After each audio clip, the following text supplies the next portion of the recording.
les gens vont commencer à arriver, on suppose, à partir de 6h, 6h30. Quand il commencera à y avoir pas mal de gens, je prendrai le micro avec cet engin-là pour leur dire bienvenue, tralala, et pour leur expliquer comment les choses vont se passer, et particulièrement l'histoire des contre-marques. Bon. À partir de 19h15, on commencera à les pousser dans la salle. Parce que tu leur auras expliqué. Je leur aurai expliqué avant qu'il faudra qu'ils aillent dans la salle. Ils auront tout compris. Ils auront tout compris. Et il faudra, donc on va voir qui fait quoi, parce qu'il faudra du monde ici à l'entrée pour vérifier qu'ils ont bien tous leur contre-marque. C'est qui représente. Un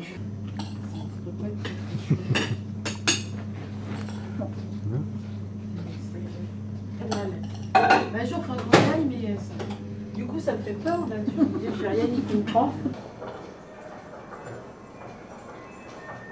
À ce moment-là, ça m'a complètement brouillée et je me suis après plus posé la question de ce qui pouvait être réel ou pas. Le film est passé comme ça et j'ai décroché de l'idée de savoir ce qui était réel ou pas.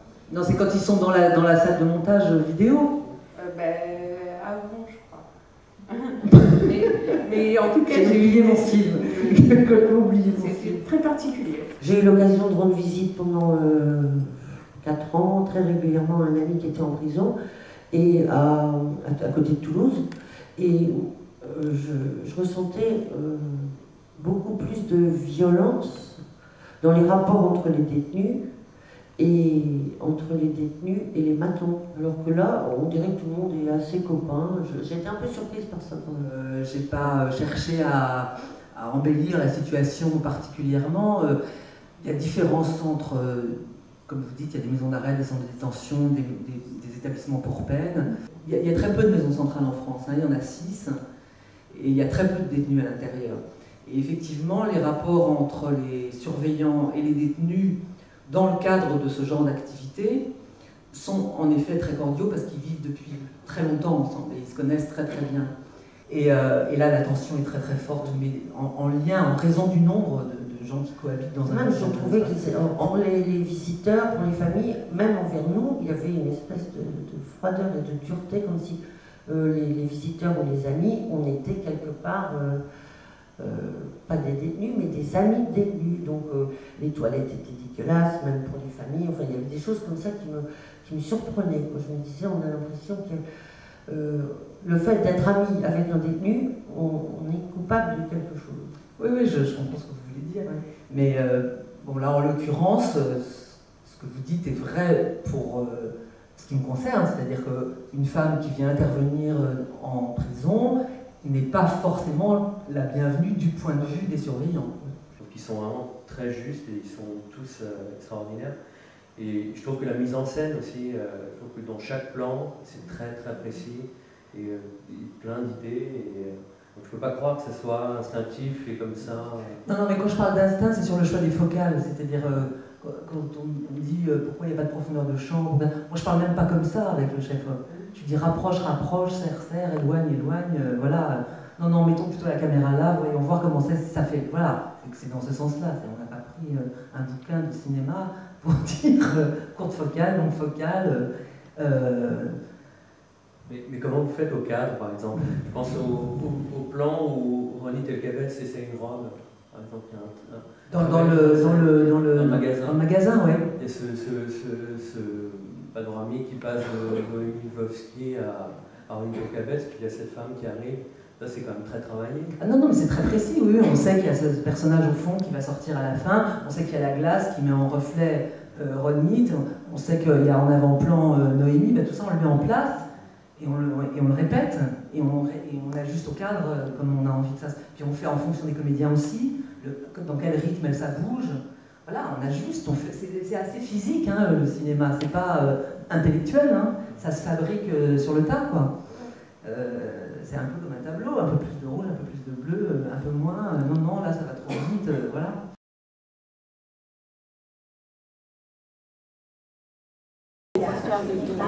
Supérieur, inférieur, oh super. Ils ont fait ça au moins 3 sais pas, quel sens de rappel là. De toute façon, ah non, mais je n'ai pas confiance du monde.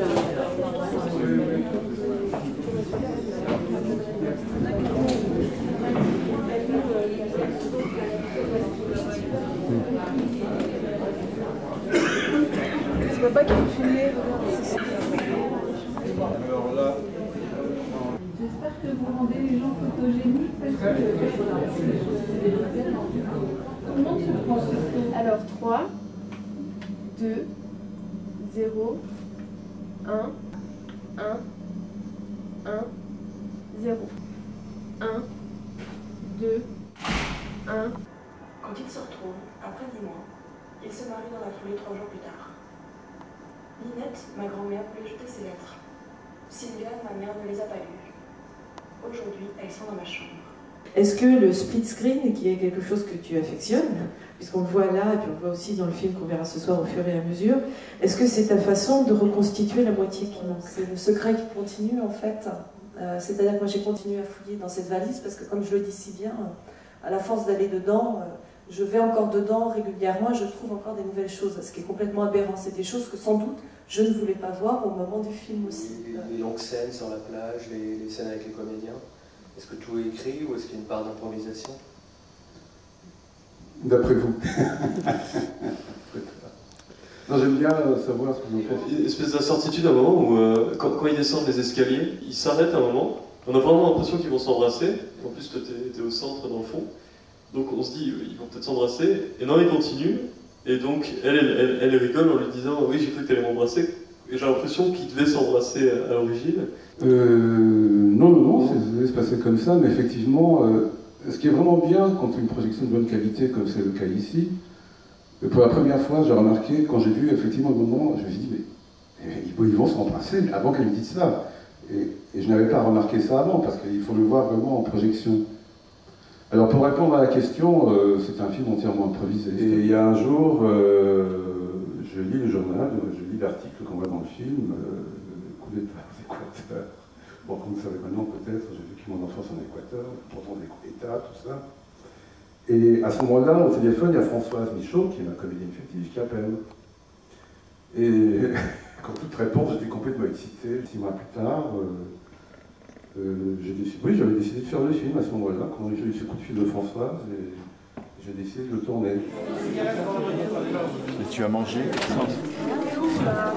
Pas de problème. Avec ou sans?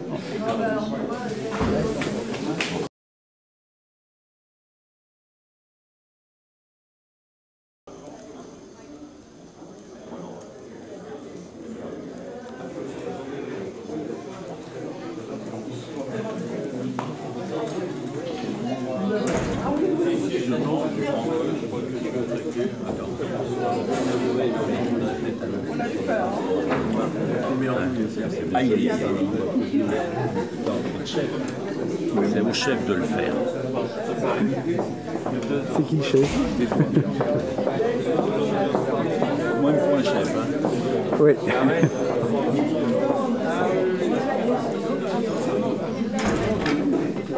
Pas de bonhomme, de ricot. Qu'est-ce qu'il y a en jean dessous avec des bijoux magnifiques? Parce que les bonhommes, ils aiment bien que le femme soit pareil chez eux. Nous sommes à la recherche de bijoux.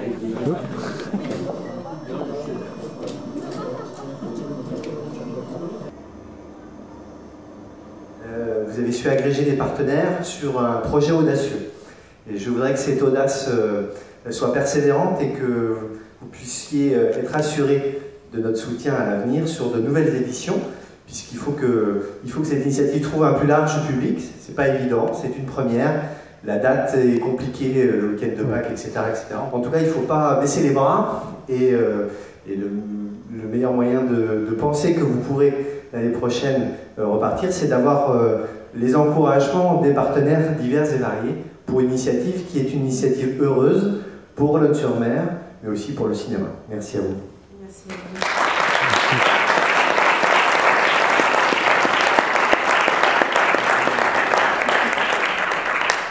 Monsieur Romboni, donc. Je vais m'associer brièvement à ces compliments pour confirmer ce que vient de dire donc le maire de cette commune, l'exigence, la qualité du travail, malgré la modestie du résultat, je dis en termes de public, mais ça n'est pas grave, hein. Le début, parfois, c'est difficile, il faut poursuivre l'effort, et merci donc aux organisateurs et à ceux qui les accueillent et les soutiennent. Est-ce que vous m'entendez? Non? Ah, merci. Ensuite, Philippe Zille.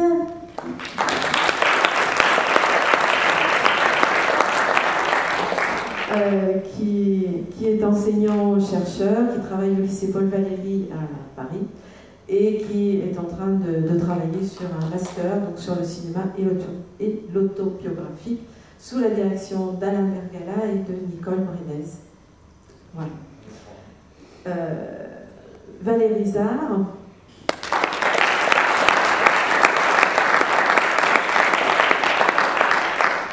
Alors Valérie nous vient de La Roche-sur-Yon, elle est programmatrice au cinéma Le Concorde à La Roche-sur-Yon et elle est également programmatrice et co-organisatrice du Festival international du film de La Roche-sur-Yon qui a lieu au mois d'octobre. Les prochaines dates, c'est du 17 au 23 octobre. Voilà, c'est en train de devenir un des grands festivals de la région et j'invite absolument tout le monde à aller y faire un tour. Et Rémi.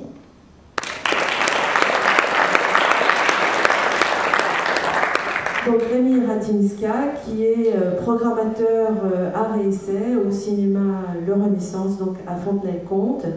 Bonsoir, je me permets de parler au nom du jury pour remercier Pierre-Dominique Le Bijois et Petite Lanterne de nous avoir invités à ces journées, ces premières journées qui ne sont certainement pas les dernières. Et de vous remercier aussi d'être venu voir les films, les débats, qu'il y en a un tous les ans. Voilà. Avec plaisir. Et si ce n'est pas le cas, on s'est engagés les uns et les autres à venir. Alors peut-être qu'on n'en fera pas. Donc, si on peut vous voir. Non, mais on vous fera une bise très gentille et vous disant attention, où est le prix Morlock autobiographique de l'année. Alors voilà. Alors, il faut bien qu'il y ait un premier prix, enfin une longue série, bien sûr. Et le premier prix de l'autobiographie Morlock est décerné à Pierre et Dominique Audigeois et à l'association Petite Lanterne pour tout leur travail. Voilà. Alors, nous demandons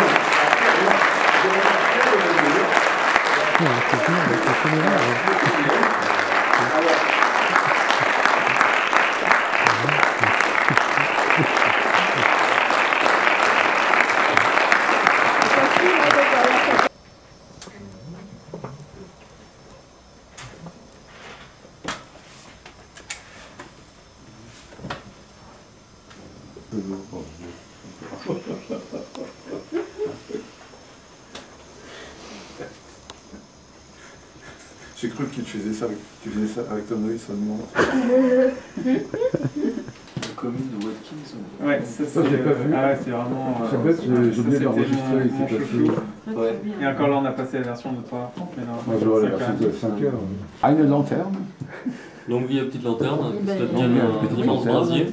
Merci à vous. Merci à vous. Ouais, un vrai plaisir. Oui, et Pierre, évidemment, il filme. Mais on trinque quand même. C'est grand jeu avec Marie, parce qu'elle veut toujours un coconut pour son anniversaire, saupoudré de noix de coco râpée, et quand elle souffle, Bah oui. Alors, la version française, bon anniversaire. Ah non. Non, t'aimes pas cette version-là? Non, ça fait pleurer ça. Joyeux anniversaire, joyeux anniversaire, joyeux anniversaire, t'es tout gêné, tu dois attendre. Joyeux anniversaire. Ça doit plus avoir plus de 25 ans et moins de neurones. Ouais. Oui, il y a un moment où on s'en fout. On s'en fout. Alors, on arrête de compter. Et on sait de quoi on parle. Annick, c'est merveilleux. Ah non, pas très C'est incroyable. Tout va bien. T'as fait un autre tiramisu à la fraise, c'est ça? savais pas. Ce sera plus là. Et à propos...